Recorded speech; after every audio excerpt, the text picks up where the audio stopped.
everyone. Today we are going to talk about surface tension.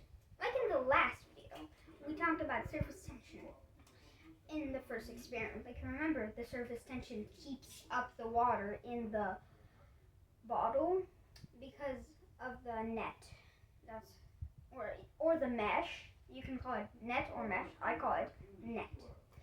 That is closing off the top of the water, so the surface tension gets stronger.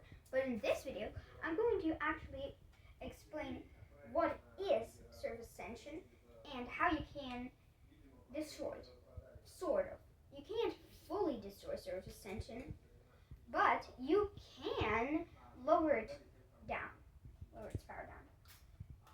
So now let's start doing this. I have 2 mugs full of water.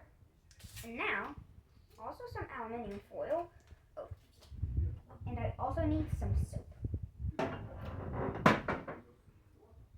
So I get out 2 pieces of aluminium foil that are not got into a circle.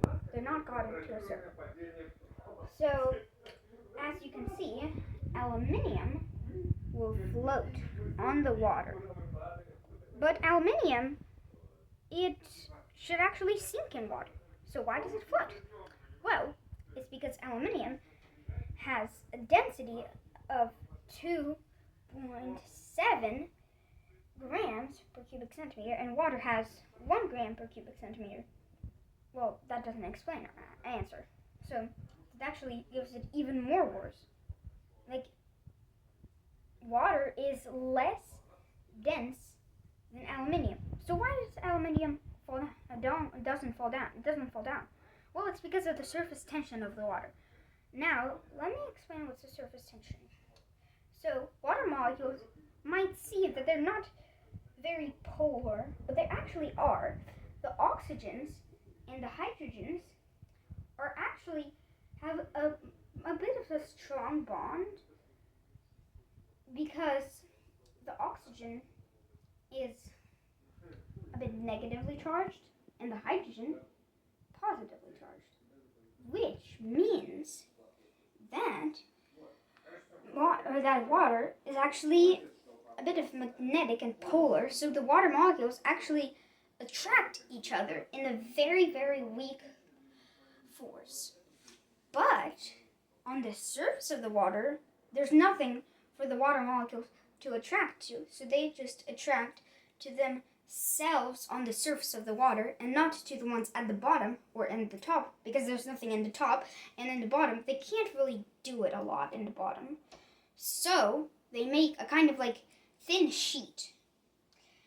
I think that's an answer to why you can see a thin sheet at the surface of the water, but I don't really know. What's that?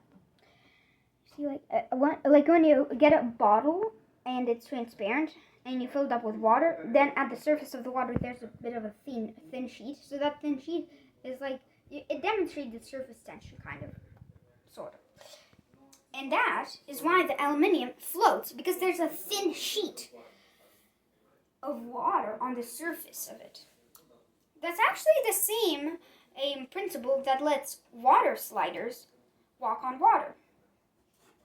Now, for how we lower down the surface tension. Soap is very good at eliminating surface tension. It's not the best at eliminating surface tension. There are much more stronger things that eliminate surface tension. But we only have soap in there. So now let's put soap in here. See, the soap's going down. And now, a piece of aluminium foil again.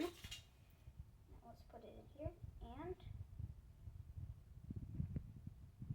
it sinks.